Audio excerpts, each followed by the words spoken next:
Eto break muna tayo sa mga sunod-sunod na parang bad news sa pandinig natin. Pero ang lagi nating sinasabi dito, this is only a process ng Canada para isakatuparan yung iba't ibang programa at syempre bigyang daan yung programa which is the Levels Plan 2025, 2026, 2027. Good news in the sense na hindi ito bago, no? Kaya lang in the sense na marami sa mga kababayan din natin ang nasa ganitong industriya at marami tayong nakilala na sa ganitong industriya ay nagkaroon ng chance, no? Isa nga yung kilala ko personally na kung saan doon ako nagtatanong about doon sa house constructions and everything, ay sa ganito siya nagsimula. Pero way back, ibang programa yung sa kanila noon at ibang programa din naman yung sa inyo ngayon. So pag-uusapan natin yan. Sabi ko nga, this is exciting kasi unti-unti natin nakikita na, parang merong ginagawa ang Government of Canada para sa ganon yung iba't ibang sektor ay makapasok, lalong-lalo na yung mga nangangarap sa ganitong industriya, no? So, let's look into this, ano? In response to Canada's increasing demand for construction workers because of the recent and ongoing housing shortages, today, the Honorable Mark Miller, Minister of Immigration, Refugees and Citizenship Canada, or IRCC, announced the new immigration pathway for foreign construction apprentices and out-of-status construction workers. So narinig niyo po yun? Apprentice, no? And out-of-status. Apprentice, kung nasa labas ka ng bansa at qualified ka sa mga ganitong programa. At syempre, yung isa naman, yung out-of-status, kung nandito ka sa ganitong sector, you have the chance na maging permanent resident with this program ngayon ng Government of Canada. So in addition to targeting foreign construction apprentices and out-of-status construction, nakakatuwa talaga, workers, the Canadian government also hinted at introducing pathways for undocumented migrants working in the construction industry. By doing so, the government provides a solution to not only increasing labor shortages in the sector, but also betters the life of undocumented migrants who already work in the construction sector because they will now have the chance to apply for permanent residency and remain in Canada legally. So doon sa mga kababayan natin na nasa ganitong sector, inuuna kayo ngayon ng Government of Canada. So ito yung sinasabi natin noong nakaraan na as long as you have the status, pwede kayong mag-stay dito sa Canada. Kung hindi pa paso, huwag kayong aalis, huwag kayong lilisan ng Canada kasi hindi pa nga po kayo paso, no?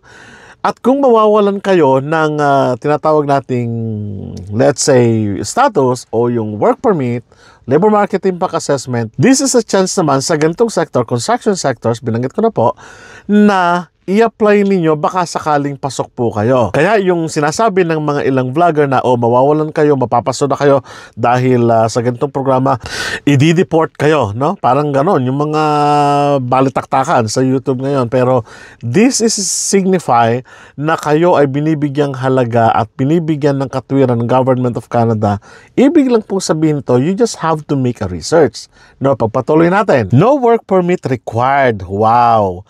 As part of today's announcement, effective March 7, 2025, the Government of Canada kick-started its initiative for addressing the need for skilled workers in the construction sector by introducing a temporary measure that allows foreign construction apprentices to complete their studies without needing a studies permit. No study permit. Because of this temporary measure, construction apprentices will be able to gain essential skills they need faster, which is in turn allows them to start contributing to timely Canadian construction or projects faster as well. Nakita niyo po yun?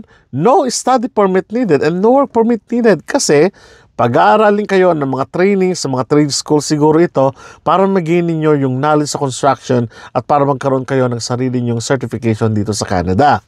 Ngayon, ang sinasabi dito, yung mga out of status na nandito sa Canada. So, binibigyan kayo ngayon ng Government of Canada to gain these skills, this knowledge in construction firm. Dahil nga po, ang balita natin nung makarakarang panahon na ang Government of Canada is having a problem, it's because yung tinatawag nating construction world ay kinukulang yung pabahay, building, infrastructures dahil nga sa kakulangan ng mga tao na gagawa. Remember, ang Manitoba, kung hindi ako nagkakamali, nag-import pa sila ng mga workers to make houses in Manitoba, no? So, here in Saskatchewan. Natatandaan ko, mayroon akong isang kababayan na inilapit sa isang construction firm dito sa Saskatchewan, sa, well, labas na ng Regina. At luckily, ay pinalad naman. Ang sabi niya ay dumating siya bago mag-winter. So, ibig sabihin na hindi lang Manitoba ang nangailangan, kundi Saskatchewan. Well, kitang-kita naman, no? And one example, yung mga building na sa likod natin, 5 years, 10 years, less than 10 years yung mga building na nasa likod ko, no? At yan ay bunga na tinatawag natin mga construction workers na kung saan ay nagkaroon ng status na walang status and then bumalik and then suddenly nag-boom yung tinatawag nating construction world. At ngayon, ang problema ng nasa construction sector naman ay saan kami kukuha ng tao? Saan kami kukuha ng mga workers na gagawa ng mga bahay na ito? So, yun ang problema ngayon. Kaya sinasagawa ngayon. Kaya pinatutupad yung program na ito ngayon. So, to help establish and put this program into effect, the IRCC stated that they will be acquiring a tripartite advisory council. A tripartite advisory council is essentially a group of individuals who come together from a private sector and from the public sector such as labor unions to discuss and provide evidence of employment and economic policies. In regards to the new immigration pathways for construction workers, the Council will focus effectively addressing Canada's labor needs within the construction sector and offer professional guidance and input on the development of a potential immigration pathways that will not only attract skilled workers but also ensure their long-term retention in the country's construction industry. Ensure fair wages and protection against exploitation will be the central to the Council's recommendations. Ayun naman pala, ang sarap nito, no? Protected kayo. Halimbawa, nawalan kayo ng status kung halimbawa sa construction firm kayo, sa isang grupo kayo, o kaya naman ay nasa isang, kumbaga, company kayo, nagtatrabaho, at nawalan kayo ng status dahil sa mga pinalabas sa programa. Ang kagandahan nito, ang tutulong sa inyo mismo, ang kakausapin dito is the council mismo, siguro, per province ang gagawin nila, and then, magkakaroon ngayon ng usapan tripartite. Ibig sabihin, magkakaroon ng pag-uusap ang gobyerno, ang sector ng public sector at ang government sector, para na sa ganon ay pag-usapan kung paano isasayos yung mga papers niyo and so on and so forth, na mas madali. Kung titignan kasi natin, reading between the lines, nang mas madali para nang sa ganun, matugunan yung pangailangan sa pabahay dito sa Canada. Amazing, di po ba? Na kayo, ng mga nasa ganitong sector, construction sector, ay mabibigyan ng pagkakataon maging permanent resident dito sa Canada. Yun ang kainaman. Wow! No work permit needed pag pag-aaralin kayo. At syempre, no work permit needed kapag magtatrabaho kayo.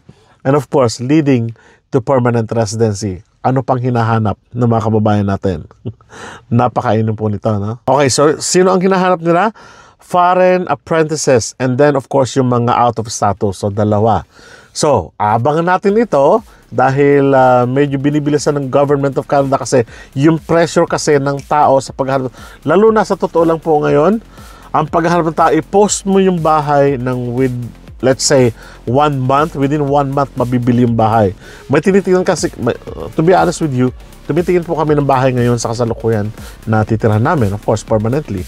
At yung isang bahay akong tinitingnan dito sa Parliament Avenue, dito sa Regina, aba, parang ilang araw lang, parang 7 days, wala pang 15 days, nabili na agad kasi sa mura ng bahay sa kasalukuyan. And people now, kaya yung mga binabanggit ng mga vlogger na sinasabi nila na ang Government of Canada ay collapsing, ang immigration ay collapsing, huwag po kayo maniwala doon. Napaka-strong ng economy pa rin ng Government of Canada. Sa kasalukuyan, people are able to buy a house. Sa totoo lang kasi medyo mas mura ng kaunti kaysa ng mga nakararaang taon ang pagbili ng bahay sa kasalukuyan. No? Nakakatuwa na everything parang ganon, na parang puzzle siya na they are like connecting to each other na, no? So ganon ang ibig sabihin. So nakakatuwa yung program na ito. Sana magtuloy-tuloy ito at aabangan natin, magbibigay pa tayo ng mga ibang details with regards to different sectors para nang sa ganon. Construction pa lang po ito, no? Nauna po, meron pa akong babalita sa mga susunod, no? Abangan niyo po 'yan. No, sa construction pa lang tayo magsisimula ng magandang good news, and then we will move on as we research, no? So maraming salamat. Kita-kita po tayo sa mga susunod na vlog. Hanggang sa muli, paalam.